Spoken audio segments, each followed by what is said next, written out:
근데 저는 이렇게 세분화하는 그런 세법을 보면 항상 두 가지 생각이 떠오릅니다. 일단 첫 번째로는 이제 조금 더 정확해지겠구나. 자, 이게 무슨 뜻이냐면은 방금 전에 제가 사례에서 말씀드린 것처럼 5억대 후반하고 6억대 초반하고 가격 차이가 몇백만원 차이가 안 나더라도 취득세는 2배로 냅니다. 가령 5억 9,900만원하고 6억하고 100만원밖에 차이가 안 나는데 취득세는 600만원이나 차이가 나요. 그리고 말이 600만원인지 2배가 차이가 나는 겁니다. 근데 이렇게 세분화가 돼버리면은 가격이 100만원 올랐으니까 그 100만원에 준하는 만큼 그 세율 를 받겠다, 이제 이런 뜻이기 때문에 뭔가 상당히 정확해지죠. 이런 생각이 첫 번째로 떠오르고, 그 다음에 이제 두 번째로 떠오르는 생각은,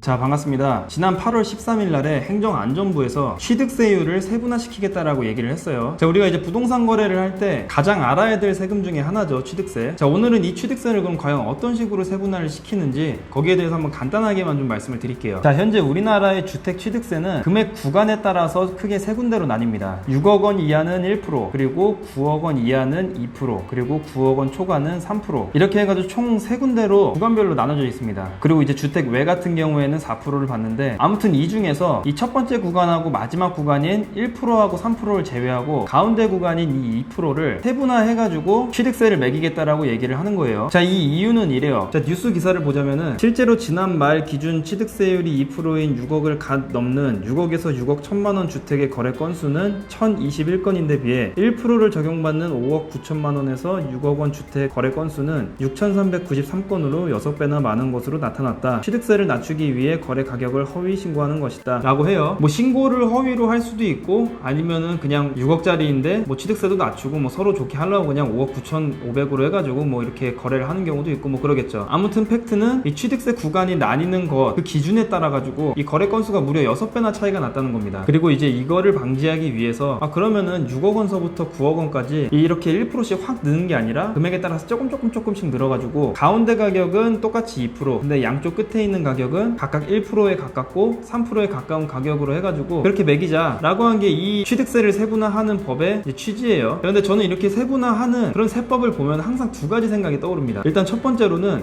이제 조금 더 정확해지겠구나. 자, 이게 무슨 뜻이냐면은 방금 전에 제가 사례에서 말씀드린 것처럼 5억대 후반하고 6억대 초반하고 가격 차이가 몇백만원 차이가 안 나더라도 취득세는 2배로 냅니다. 가령 5억 9,900만원하고 6억하고 100만원밖에 차이가 안 나는데 취득세는 600만원이나 차이가 나요. 그리고 말이 600만원인지 2배가 차이가 나는 겁니다. 근데 이렇게 세분화가 돼버리면은 가격이 100만원 올랐으니까 그 100만원에 준하는 만큼 그 세율을 받겠다, 이제 이런 뜻이기 때문에 뭔가 상당히 정확해지죠. 이런 생각이 첫 번째로 떠오르고, 그 다음에 이제 두 번째로 떠오르는 생각은 정말 복잡해지겠다. 그러니까 사실 복잡할수록 정확한데 반대로 정확할수록 너무 복잡해서 머리가 아프죠. 이번에 이 취득세를 계산하는 공식도 제가 이쪽에다 띄워 드릴 텐데, 이게 하다 보면은 그렇게 복잡한 계산은 아닌데 기존에 있었던 거에 비해서 상당히 복잡하죠. 귀찮기도 하고요. 그래서 이 식을 제가 간단하게 말씀드리자면은 앞에 있는 y는 취득세율입니다. 그래서 1%에서 3% 사이까지의 값이 나오겠죠. 그리고 3분의 2에다가 x를 곱하는데, 여기서 말하는 x는 거래 가격에서 1억만큼을 나눈 가격이에요. 즉 예를 들어서 7억이면은 7입니다. 6억이면은 6이고요. 그러면은 이 3분의 2는 무조건 0.6666 이렇게 나오겠죠. 여기다가 거래 가격인 6이나 7 이렇게를 곱한 금액에다가 마이너스 3을 하게 되면은 이 취득세율이 나온다라는 거예요. 그러니까 마이너스 3을 하기 전까지는 무조건 4에서 6 사이의 가격이 나오겠죠.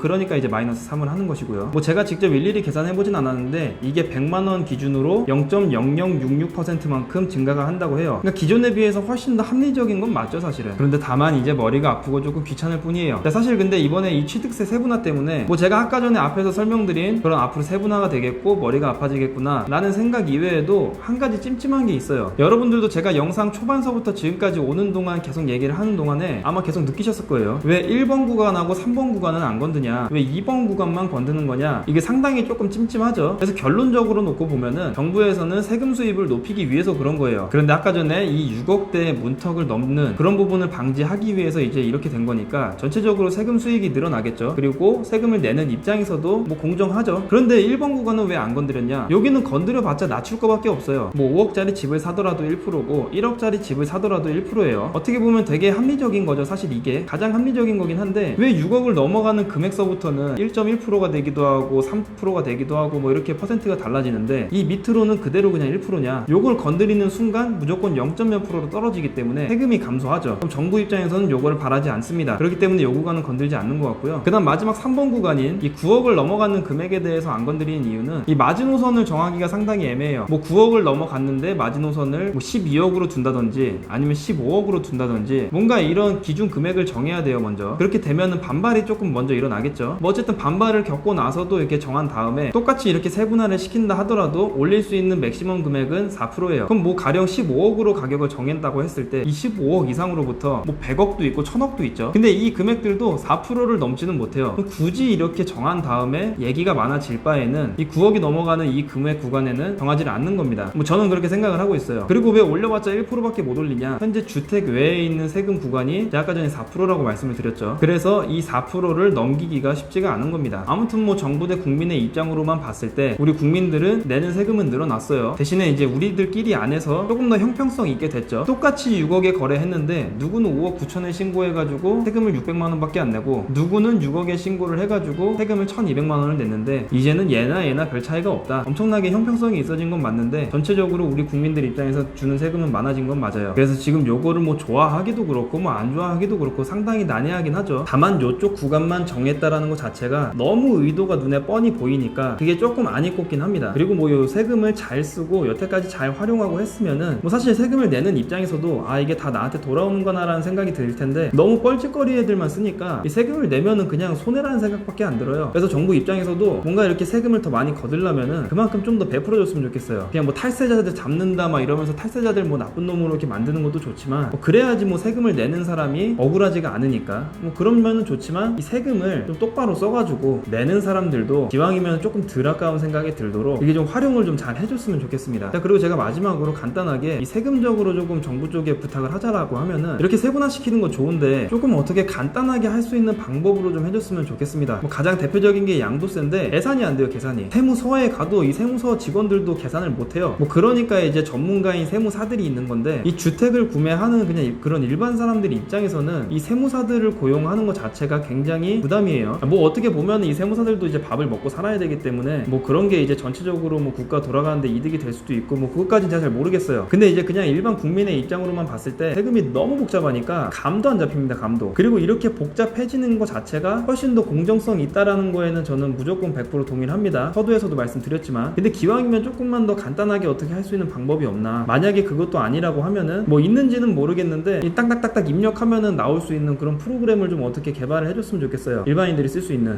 사실 요거는 근데 직종에 따라서 이야기가 많이 갈리는 부분이기 때문에 뭐 제가 왈가왈부할 건 아닌 것 같네요. 자, 아무튼 오늘은 이렇게 좀 간단하게 알아봤는데 지금 이 영상을 보시는 대부분이 아마 이 2번 구간 안에 들어가실 거예요. 우리나라에서 가장 거래가 많은 구역이 이 6억서부터 9억까지의 구간인데 앞으로 바뀌는 이 취득세를 어떤 식으로 계산해야 되는지 뭐 대충이라도 아셔가지고 앞으로 거래를 하실 때 좀 많은 도움이 되셨으면 좋겠습니다. 오늘의 내용이 도움이 되셨다면 구독과 좋아요 그리고 알람 설정을 꼭 눌러주세요.